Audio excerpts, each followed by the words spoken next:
Hello children. आज हम पढ़ेंगे कक्षा 8 हिंदी पाठ्य पुस्तक वसंत का पाठ 7। क्या निराश हुआ जाए? क्या हमें निराश होने की आवश्यकता है? लेखक ने यह प्रश्न पूछा है इस पाठ के माध्यम से। इसके लेखक हैं हजारी प्रसाद द्विवेदी जी। हजारी प्रसाद द्विवेदी जी हिंदी साहित्य के सतत हस्ताक्षर कहे जाते हैं। सतत हस्ताक्षर यानी कि बहुत ही प्रसिद्ध हैं, उनकी रचनाएं बहुत प्रसिद्ध रही हैं। ठीक है, तो इन्होंने ये पाठ लिखा है और इसमें इन्होंने कहा है कि मेरा मन कभी कभी बैठ जाता है। समाचार पत्रों में ठगी, डकैती, चोरी, तस्करी और भ्रष्टाचार के समाचार भरे रहते हैं। आरोप प्रत्यारोप का कुछ ऐसा वातावरण बन गया है कि लगता है देश में कोई ईमानदार आदमी रह ही नहीं गया है। हर व्यक्ति संदेह की दृष्टि से देखा जा रहा है। जो जितने ऊंचे पद पर है उसमें उतने ही अधिक दोष दिखाए जाते हैं। एक बहुत बड़े आदमी ने मुझसे कहा था एक बार कि इस समय सुखी वही है जो कुछ नहीं करता। देखिए, कहने का तात्पर्य क्या है यहाँ पे? लेखक बता रहे हैं कि जब भी वो समाचार पत्र उठाकर देखते हैं तो उसमें नकारात्मक गतिविधियों से भरी भरी हुई खबरें ही होती हैं, जैसे चोरी, डकैती, ठीक है, किसी व्यक्ति ने कोई घूस ली है या किसी ने कोई अपराध किया है, या इस प्रकार की ही खबरें उसमें छपी रहती हैं। कुछ अच्छी खबरें नहीं छपी रहती। किसी व्यक्ति की अच्छाई को उजागर नहीं किया जाता, बुराई को ही उजागर क्यों किया जाता है, लेखक का ये कहना है। ठीक है, जैसा कि उन्होंने कहा कि उनसे किसी व्यक्ति ने कहा कि इस समय सुखी वही है जो कुछ नहीं करता। जो व्यक्ति कुछ ना कुछ करेगा, ठीक है, कहने का मतलब है कि अगर जो व्यक्ति कार्य करेगा तो उसकी अच्छाइयों और बुराइयों को खोजा जाएगा, और जो कुछ नहीं करेगा उसे कोई पूछेगा ही नहीं। तो अर्थात उन महाशय का कहना यह था कि जो कुछ नहीं करता वो सुखी है, क्योंकि उसकी बुराइयों को नहीं खोजा जाएगा।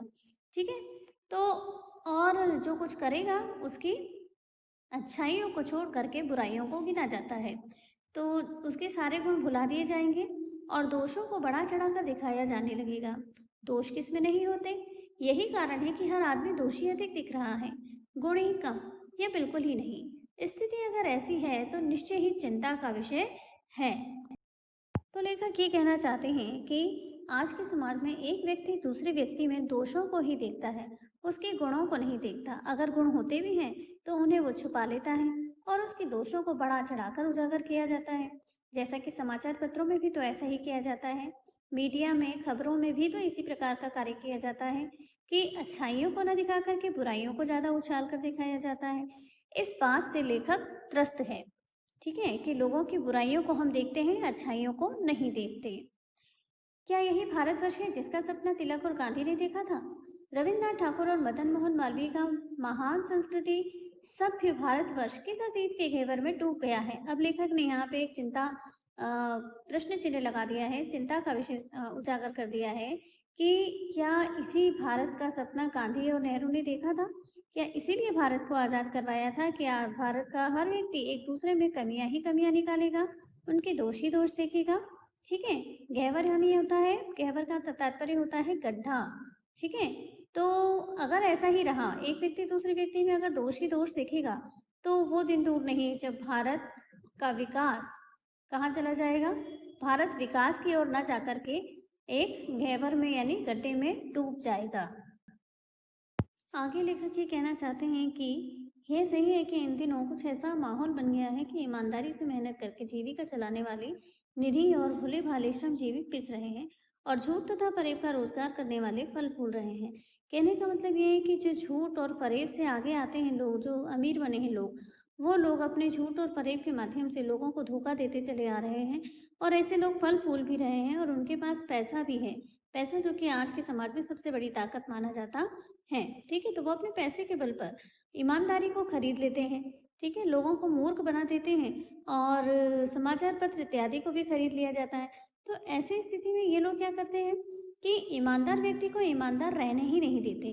अब ईमानदार व्यक्ति क्या करता है? ईमानदार व्यक्ति है तो ईमानदार, लेकिन वो इन लोगों की जो झूठ और फरेब का रोजगार करने वाले जो लोग हैं, इनकी गुंडागिर्दी या इनकी दादागिरी से डरता है।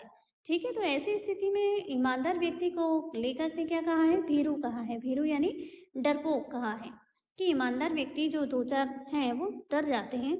ऐसी स्थिति में जीवन के महान मूल्यों के बारे में लोगों की आस्था ही हिलने लगी है। यानी कि ईमानदार व्यक्ति को मूर्ख समझा जाता है, इसलिए ईमानदार व्यक्ति भी ईमानदारी को छोड़ने लगे हैं।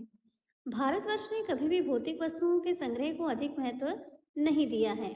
उसकी दृष्टि से मनुष्य के भीतर जो महान आंतरिक गुण स्थिर भाव से बैठा हुआ है, वही चरम और परम है। कहने का तात्पर्य यह है कि लेखक का कहना है कि भारत के लोगों को कभी भी भौतिक वस्तुओं से प्यार नहीं रहा है।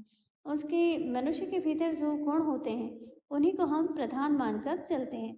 ठीक है, यानी कि अच्छाई या बुराई किसके माध्यम से जानी जाती है?